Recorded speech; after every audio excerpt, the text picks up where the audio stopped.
Veritas Pilipinas.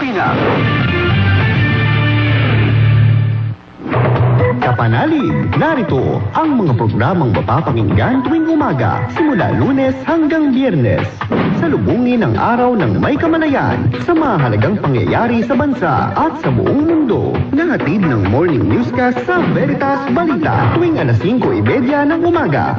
Pagsapit naman ng alas 7, makinig sa detalyadong pagtalakay at mga panayam sa mga newsmakers kaugnay sa mga mainit na usapin sa bansa sa programang Veritas Pilipinas. Alas 8 ng umaga, pakinggan ang programang katatambukan ang iba't ibang kaganapan sa ating lipunan sa barangay at sa simbahan sa Barangay Simbayanan. Alas 9 ng umaga, alamin ang mga kwento at talakayang pampamilya at iba pa sa programang Katok Tahanan. At alas 10 hanggang alas 12 ng tanghali, ang 2 oras na kwentuhan, kasiyahan tungkol sa pamilya, buhay-buhay, lipunan at iba pa sa perspektibo ng pananampalatayang Katoliko sa programang Kalakbay ng Pamilya.